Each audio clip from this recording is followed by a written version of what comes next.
You're listening to Mics and Sirens, the official podcast of the Department of Fire and Emergency Services in Western Australia. DFES acknowledges the traditional owners on the land of which this podcast is created, the Whadjuk people.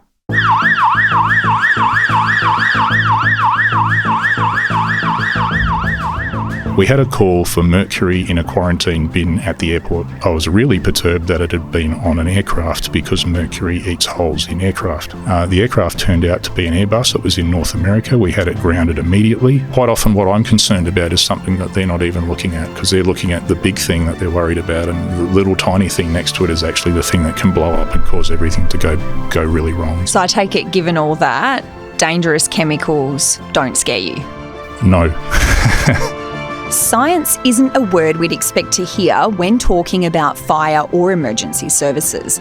But major spills and leaks, hazardous material fires, poisonings and explosives, they're all emergencies that involve chemicals. There's one scientist within DFES, Jeff Davis, who you just heard from, and it's his job to give advice on how to safely handle these potentially dangerous chemicals. That advice could be given in person or over the phone on his way to a job that could be hundreds of kilometres away, even while he's overseas on a family holiday. In the world of emergency services, Jeff's job could be the difference between life and death. And as a result, he has a lot of very fascinating stories to tell. Jeff, thank you for joining me. That's good. I think it's important to start with how science and a scientist fits into the world of emergency services. Can you talk to me through your role as a scientific officer? What do you do? Okay, my role is weird and multifaceted. So there's a whole range of different, activities I take or undertake. I would say the first one will be operational, for example, for operational incidents. So be they spills, leaks of chemicals, fires, in some cases, situations where people have committed suicide with chemicals and the scene and the body is dangerous for the responders to respond to. So I provide, and there's a range of other incidents, but there are examples. There's also unknown materials in, say, parliamentary offices or VIPs, venues and buildings. So I'll provide technical advice and assistance and liaison with other agencies to deal with those incidents and provide the incident controller and the incident management team advice on what the options are, what's most likely to happen, what could happen worst case, and therefore how to put things in place to mitigate that. So that's the first one, that's operational. Then there's planning type things, so where I get involved with the land use planning people in DFES, with local government, with built environment branch, and with proponents for developments, roads, projects, because the building code and the usual rules aren't adequate to deal with the additional hazards that are presented by chemicals and process plants and so forth being installed. Not just the plant itself, but also everything that comes from that. If it's a new major facility, then it may be importing raw materials or transporting them by road, rail, sea to get there, and or producing products that are going the other way. And all of that is stuff then that our crews may need to respond to that wasn't there before, and has implications for training, for what vehicles we might have there, how we're going to respond, what we might need to bring from Perth or somewhere else to a regional area to respond, and also what we expect of industry and sort of giving them a bit of coaching on what we would like them to do to deal with as much of the problem they've introduced as they can, rather than just ring 000 and we magically disappear a problem that no one told us they'd put there in the first place, sort of thing. So there's that side of it. There's development of operational procedures and processes and advice in that space.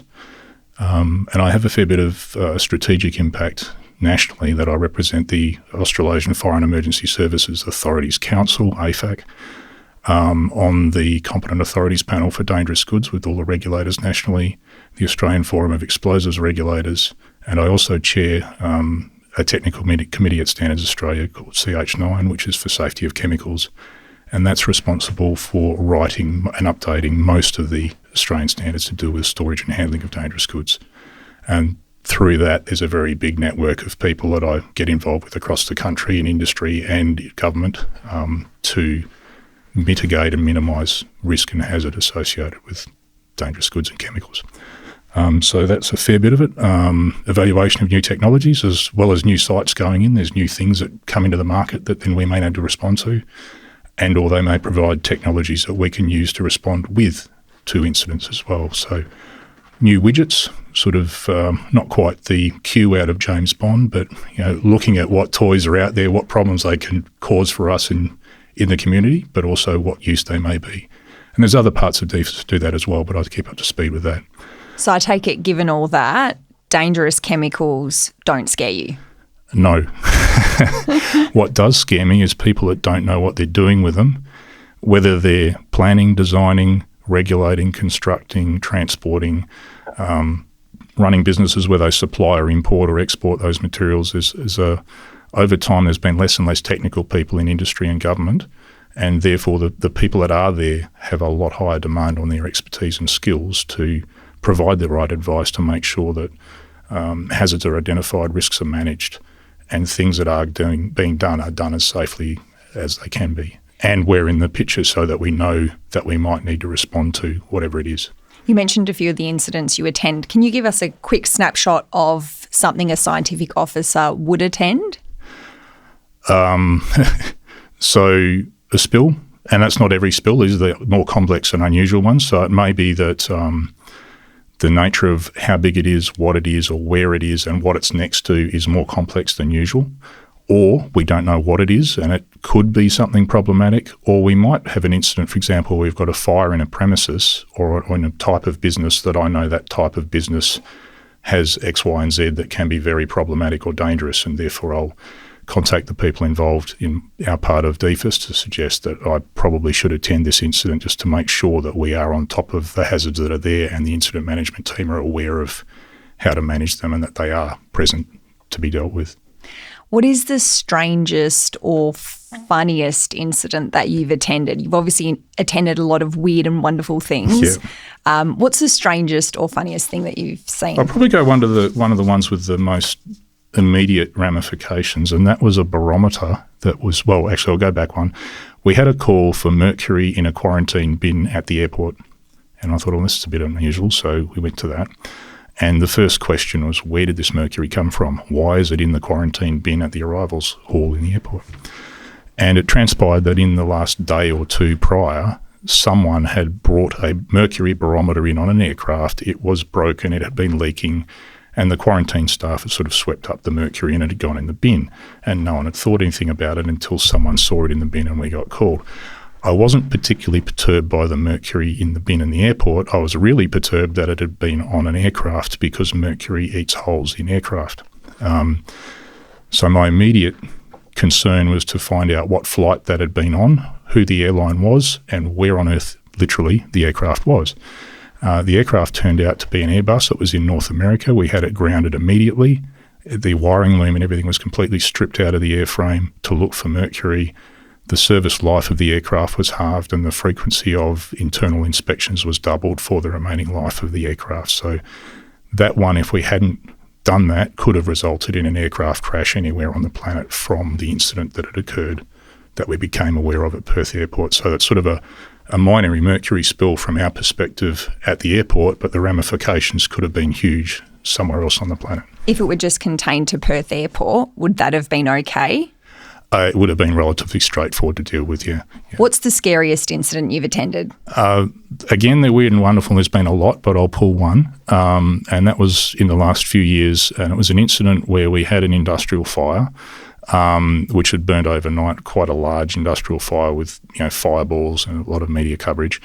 The following morning, whilst things were still smouldering but crews were overhauling, there was a shipping container that had been involved in the fire outside that I knew it had a mixture of sulfuric and nitric acid in it, but it started producing brownish orange fumes in quite a lot of them.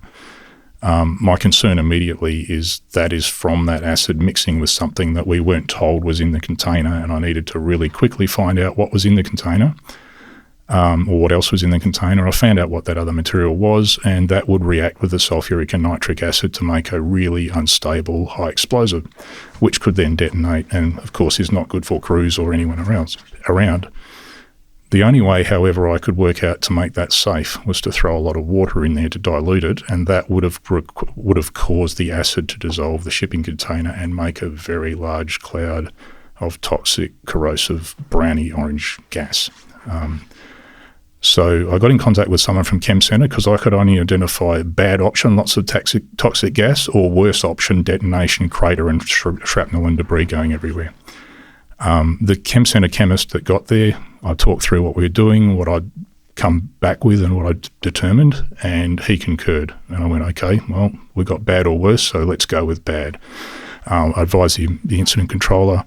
We had police air wing there with high-resolution drones. We made sure that the entire industrial area downwind was completely evacuated, and then we started to add water and control the rate at which a very large cloud of toxic brown gas was generated, and we continued to do that until that was made safe. How could you control that? By the rate of addition of water and basically keeping an eye on the wind and using the drones to see where it was going. So, yeah. I want to talk about some of the incidents you've attended. The town of Western Australia, New Norcia, in 2023, a truck caught fire carrying ammonium nitrate emulsion. Can you talk me through that? Firstly, why the chemical plus the combination of fire was so dangerous and what your role was in that incident? I'll talk through it, I suppose, chronologically as it started. So I was out for a jog on the foreshore in Rockingham at about 9 p.m. And I got a phone call saying we have an ammonium nitrate truck, is what we were told at the time, was on fire, involved in fire adjacent to New Norcia on the bypass road. So my first question back to the Special Operations Advisor who rang me, who was the first point of contact for me and the rest of what was then Special Operations at the time, is to contact me. I'll then say, well, okay, first, what is it? Is it ammonium nitrate? Is it ammonium nitrate emulsion? Is it hot solution? Because there's about 10 to 12 different ammonium nitrate products, all of which are problematic in fires. It became apparent that an evacuation was in progress, but I said, well, that needs to be an absolute minimum of 1.6 kilometres, but I would recommend 2 Ks. And then knowing New Norcia, the bypass road is not very far from the 1800s vintage construction, particularly the monastery, which is, I think, 3 stories high. So if that truck did detonate, which it could, it would knock all of those buildings down. So we had to evacuate everything because we did not want people in the buildings if that went off, because they'd be buried in rubble. And we'd have either people deceased or people to rescue out of collapsed buildings. So the initial advice was about, back to the incident controller post-haste, was to evacuate to 2 kilometres and shut the roads and so forth, and then just let the fire burn. It's too dangerous for crews to go in, because if it goes off, we'll lose our responders. And once we've got people evacuated, there's no reason to put anyone at risk. We'll sit back and just let it do its thing. It didn't go off. We monitored that remotely for some time. I also had the airspace closed over that, so we get onto Air Services Australia to put what's called a NOTAM out to 5 kilometres and 20,000 feet, so no one flies anywhere near it in a commercial flight unwittingly at night and then has this big boom going underneath them. So we put that in place. Waited till it burnt right down, and then carefully went in with thermal imaging cameras and checked it out. Once that was okay, we could go in, could overhaul the last part of the fire. And then there's still questions about the stability of the product, because it's been heated with all the burning tyres and stuff under it. It isn't exactly the same product as it was to start with. So there was concerns from the industry people that would be involved in recovery as to whether it would still be a stable material or whether it had transitioned to become explosive because it had been effectively cooked a bit in the fire. So I got up on top of the tanker, opened the thing. I'm quite familiar with what the product looks like and how it behaves, because I was previously for almost a decade an inspector of explosives and dangerous goods in another agency. So I know what it looks like, and it was quite fluid, looked in good condition, reported that back, and that facilitated then getting crews from Perth to be able to come in from the company involved and recover the vehicle and the product and get us with main roads back in a situation where the roads could be opened and people be returned back to their houses and all that sort of thing. Is ammonium, the different types of ammonium nitrate, are they visible to the naked eye, or do you have to test them? I don't know. You can tell what it is by, if you know it's an ammonium nitrate product when you look at it. If you know what you're doing, you can tell which one it is, yeah. How do you safely remove these products and transport them? As in safely normally transport them? Or, yeah. So the way they're packaged and transported is set out through rules that are governed through the Australian Dangerous Goods Code, which is implemented in each state and territory. It's been called up by the state and territory legislation, so the Dangerous Goods Transport legislation in WA. But that is referred back into United Nations recommendations for the transport of dangerous goods. So it's internationally consistent as to what the rules are or what the requirements are that are complied with. So with the ammonium nitrate, it's either in bulker bags, big plastic bags that are about a cubic metre, or it's in various types of dump truck commonly. That's how it's moved. The hot solution is moved in heated road tankers, which are a fairly standard sort of thing as well. And the ammonium nitrate emulsion is moved in what's called a banana tanker, which is basically two conical halves welded together, so it looks sort of banana shaped, hence why they're called banana tankers. But it can also be moved in roughly 18 to 20,000 litre ISO tanks, so like a tank in a shipping container frame. So we see all of those on the road in WA and by rail. 15 minutes can seem insignificant, but here at the Department of Fire and Emergency Services, we know a bushfire can destroy your home or block your exit route in as little as 15 minutes. The 15 minutes it takes to make a bushfire plan is the best way to keep you and your household safe. Got 15 minutes to burn? Go to mybushfireplan.wa.gov.au to start yours today. This is Mikes and Sirens. I'm here with Scientific Officer Jeff Davis to talk about science and emergencies. Can you tell me about your role in Cyclone Seroja in 2021? That was an interesting one because I'm a technical advisor for the department primarily. I was approached and basically told that congratulations, you're a division commander for the response for hazmat for Cyclone Seroja. And I thought initially, well, someone's pulling my leg here because I'm an advisor, not a operational commander, but that was the story. So I was told that. I was in the State Operations Centre at the time anyway, and so I deployed to Kalbarri, flew to Geraldton, drove to Kalbarri, but I took an expert from WorkSafe on asbestos issues, an expert from Department of Water and Environment Regulation, what was then called the Pollution Response Unit, now the Environment Response Unit, and an expert from health, from public health, who was also an asbestos guru effectively. Deployed with them, got to Kalbarri and had a look at Northampton as well because there was damage in Northampton obviously, and then started working out what we needed to do with regards to the asbestos component of the response from the cyclone damage. So to give people, I suppose, a indication of what we encountered, for example, a Jarrah light pole in the street up there, I could see something in the light pole maybe 5 metres up, zoomed in with a camera, and it was a piece of asbestos about 2 centimetres in diameter that had actually been, by the wind, driven into the Jarrah light pole. Wow. So that's how severe the wind had been, and that was part of a house that was only a 2 centimetre piece of the sheeting that had been smashed to pieces. When we got there, there was a range of, there was asbestos broken all over the place, and other things. Solar panels were problematic because they're still active, and when they're broken off the roof and the sun's shining on them, they've got live currents that can start fires and things, so we had to deal with those as well. With the asbestos, the main concern is where it's been, the sheeting that's broken really doesn't release a lot of fibres. It's once that gets ground up and powdered, and that had happened on the roads. So sheeting had landed on the roads and then people had driven everywhere and crushed it all. So we had to shut those roads immediately, and then isolate those. We reduced the speed limit in the whole town. We got water cuts in initially to dampen that, to stop dust blowing around. And then with several agencies then started prioritising what needed to be cleaned up in the right order, because we had limited resources to do that and a lot to clean up. And we continually reprioritised that. So that'd be talking, for example, to Western Power to work out which light poles were crucial and had to be done first, and that street, was then dealt with first. It may have been cleaned up. In some cases, requisitioned a lot of tarpaulins from CBH, and we tarped an entire street at a time to get the Western Power trucks in slowly over the asbestos so that we could get the poles done before we took the time-consuming job on of cleaning that road.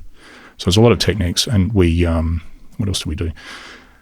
So your knowledge as a scientific officer is what put you in that position? Yeah, so coordinating a lot of different agencies. So we had a lab on site with external contractors, so they were doing air sampling and microscopy work to confirm fibre counts and types of fibres that were there, and that was giving us live, well, not live, but near real time, within hours, feedback on what was going on with everything we're doing. So we were aware if anything did become a problem, which it didn't.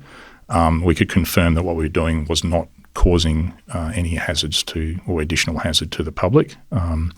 and therefore we had confidence in what we were doing in terms of being able to undertake activities and we weren't presenting risk, and being able to also provide some confidence to the community that the risk wasn't astronomical and it was within acceptable limits that would be accepted in any house anywhere in the country. That's basically what we were looking at.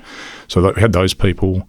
We had the environmental regulator and the local government with relation to how things were being collected for disposal. A lot of people clearing their properties and stacking asbestos out on the verges. We had a contractor spray painting or sort of stabilising that with a dyed glue so that they could tell, like, if it was blue, it had been done on Wednesday, don't touch that stack, start a new one, and then on Thursday or Friday they'd go through and do another colour. So we had that. We cleared a lot of stuff out of the rubbish tip by literally burning the tip with a whole pile of fire brigades so that we could clear as much burnable rubbish out and make enough room to start putting asbestos in there and clearing the streets of asbestos. So there's emergency powers to do that, because otherwise the nearest waste facility was east of Geraldton, and so instead of a truck taking half an hour to take a load from Kalbarri, it would have been maybe one load a day all the way down east to Geraldton, unload, and all the way back up, which would have really slowed down the recovery and the response efforts. So there's those. There was a heap of different agencies involved, energy safety with regards to all the wiring issues for temporary wiring and all that sort of thing, and liaising with those people, because we also only had a very limited amount of people we could have in town for response, because there was or limited accommodation and food and all that sort of thing. So we couldn't do what we'd normally do and deploy everyone we needed to. We had to continually triage who was actually necessary and who we could get away with not having to fit in that time. I guess as well, people would have been doubling up on roles and, doing things they may not typically be doing. Yeah, and I mean, in the role I was in, normally you would have a scribe with you because you're flat out doing that stuff. Someone else is trying to take the notes because you're making 5 decisions at once and everyone's ringing you. We just didn't have that. So we had to work with what we had.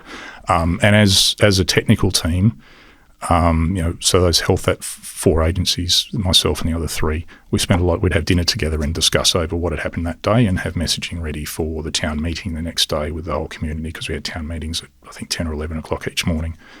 So going through what issues are arising in the community that they're getting concerned about and what the advice is for that, and then we'd deliver that the next morning to keep people in the loop of what was going on. Particularly where things went backwards. We cleared roads, everyone's happy, and then someone's dropped asbestos on the road, driven over it, and we've gone back to where we started again, and the community was starting to get a little bit, not narked with us, so getting unhappy with whoever had done that. So there was a degree of, I suppose, self-policing out there by the community, making sure everyone was doing the right thing. I guess that incident wasn't really a typical day in the life of a scientific officer. Is there a typical day in your role? No. Every time I think I've got the day planned and I've got the diary full of meetings and stuff, I can almost guarantee something big goes wrong somewhere, and I end up spending the whole day on that, whether it's at scene or advising remotely or coordinating a lot of technical advice and assistance and or support from external agencies and industry as applicable to whatever the incident is. So how are you activated? So I'm activated through the Special Operations Advisor, so through the Communications Centre. The Communications Centre gets contacted, or for certain types of incidents, the Special Operations Advisor is automatically notified. They'll make the initial calls, see what's going on with the incident, potentially call me, and I'll provide advice or concerns that I have, and then depending on that, I might provide advice remotely. It might be okay and it doesn't need input, or I might go, whoa, hang on, you need to know about this. And then in some cases I will then respond to the incident and actually go to scene potentially. It's generally more effective if I'm near scene getting live information than getting it through 3 people that don't have a chemistry background. So, they've said the name of the chemical, and by the time I get it, it's something completely different, and I'm looking at the name of the business and going, and the nature of the business. I think maybe they're talking about this, but it'd be a lot easier if I was there. So do you rely on photos, videos from people on the scene? All sorts of things. So we'll try to get, we'll talk to people at scene, like the incident controller and responders on scene. We'll try to get quite often a FaceTime call so that they can turn the phone around and point it at stuff that I'm interested in. And quite often what I'm concerned about is something that they're not even looking at, because they're looking at the big thing that they're worried about, and the little tiny thing next to it is actually the thing that can blow up and cause everything to go really wrong, sort of thing. So is that hard in remote areas? It can be. And in some cases, I'll get photos too from Facebook, surprisingly, because a lot of truckies take photos of stuff and post it so that other truckies know about it. And in those groups, I get sometimes quite rapid photos from scene that we may not even have responders on scene yet, and I'm getting photos because a truckie's posted something on a Facebook group, for example, and we can see that. Yeah. So you are the only scientific officer in the state. What happens in DFES? Yeah. What happens if you take a sick day or if you go on holidays? Oh, they ring me up. No. Have you had no. that? I have had that, but the Special Operations Advisor that I mentioned before, who's a conduit into me, is also the conduit into a lot of other agencies. So we routinely work with ChemSounder to identify unknown materials and get chemical advice. As I said before, with getting the second opinion, because I only had bad or worse as that option, and I wanted another, phone a friend, ask another chemist to see if they could think of something I'd overlooked. So ChemSounder. What was the Pollution Response Unit, it's now the Environment Response Unit from Department of Water and Environment Regulation. So they're people, and they'll quite often attend incidents to look at runoff and plumes and so forth and provide advice on that. And that helps inform what we do for shelter in places and road closures and evacuations and those sorts of things. There's clinical toxicologists in the hospital that get involved where poisonings are occurring from exposure to things. There's environmental toxicologists and environmental health experts from health who advise in the public health side of, let's say, a school is downwind of an incident. Is the play equipment going to be safe for the kids? Should we open the school tomorrow? Do we need to clean things? All those sort of questions come in that space. Radiation health, another part of health, what a radiological incident, they are the expert health physicists that get involved with those with us. And the list just goes on and on and on. The dangerous goods officers from what is now DEMERS, where I used to work, they're the experts on not just the dangerous goods, but the construction of the trucks and the tankers and how they will behave when they're being picked up with a crane and they've crashed and all those sorts of things. So there's a large range of agencies that are available that I'm often a conduit into, but that we've still got the contacts to call on all of those people after hours and around the clock. A lot of your work relies on inter-agency collaboration. Can you talk about that? Huge amount of it. So operationally, as I've just alluded to, but then also administratively, if I'm looking at a proposal for land use planning for a large new industrial development, I then are dealing with people in those regulatory agencies that I've mentioned from the approval and planning and risk identification and management side, but also the other agencies they're dealing with. So there might be planning authorities, there may be local governments, the builders, the construction folk, and within DFES, the local superintendent and crew, so they're aware of what this thing means to them and what they may need to respond to, not just on site, but as I alluded to before, we've got new stuff going by road. How do we respond to a truck crash or a truck fire involving this stuff that we haven't seen before in the local area? We provide the advice for those. So there's all of that. And then, as I said before, with, say, standards and the national level stuff, I deal with my counterparts in all the other agencies in Australia, as well as the other dangerous goods related people. So Australian Maritime Safety Authority, the Civil Aviation Safety Authority, because they're involved in dangerous goods transport. And we have incidents on aircraft. We've responded to things leaking on aircraft, for example, and occasionally on ships. It's sort of interesting being in a a sort of splash soup and breathing apparatus on top of a load on a container ship in the wharf at 2:00 in the morning. It gets a bit windy up there, but it's a good view. Is there an incident that has impacted you more than others?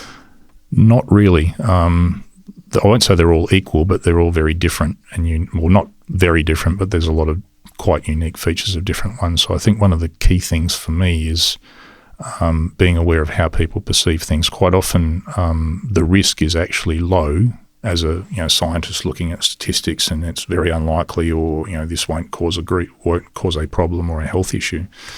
But quite often, we're actually dealing with perceptions rather than risks. So if a young family with very young children are in the area and they can smell something chemical, that's going to concern them. Whether we can tell them that it's a safe, in inverted commas, concentration or not, it doesn't really matter. They don't care. They just can smell it. They don't want to know about it being there.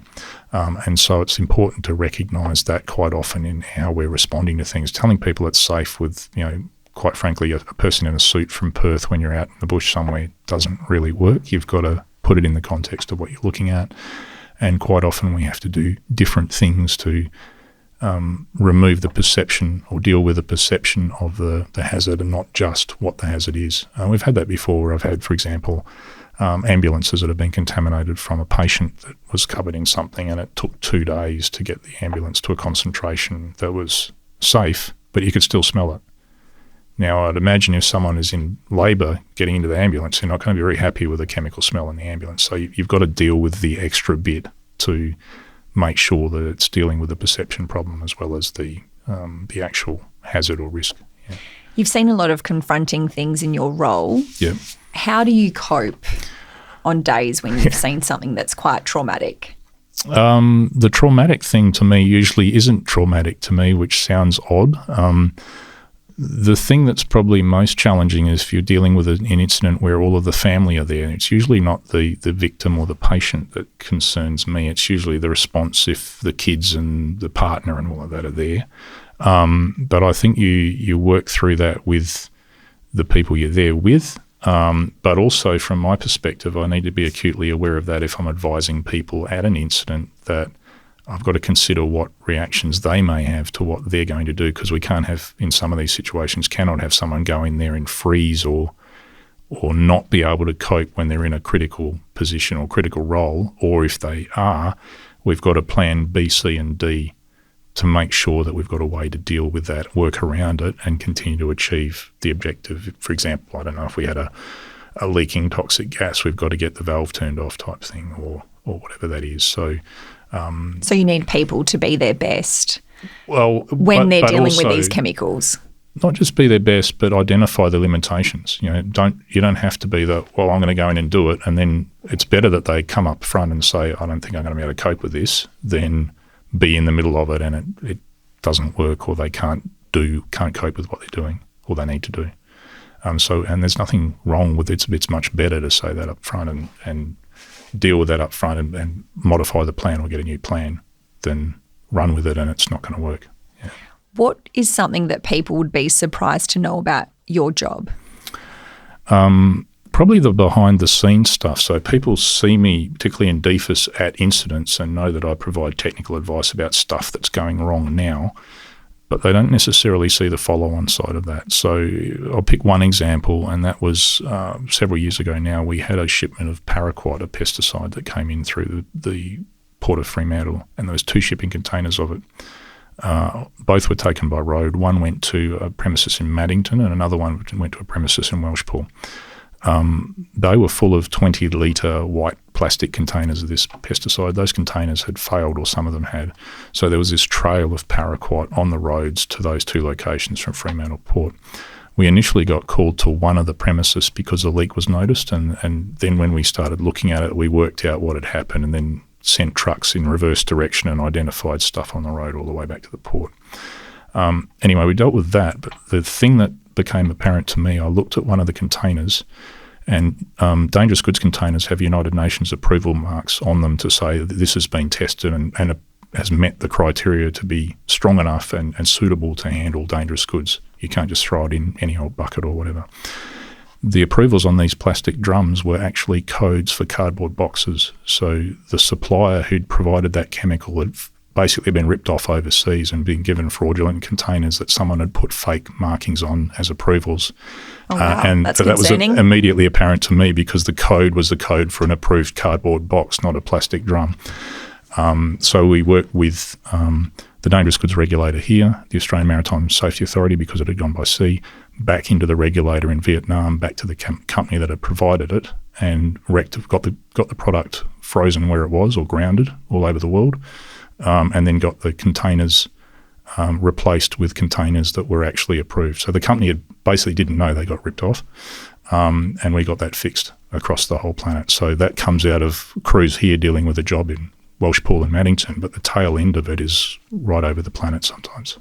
Wow, you've seen some very fascinating things in your career. Thank you so much for joining me, Jeff. No worries, thank you.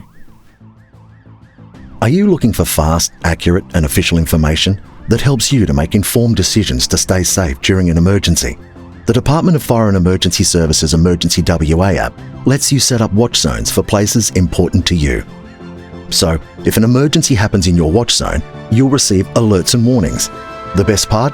It's sent direct to your mobile device. Download DFES's Emergency WA app from the App Store or Google Play today.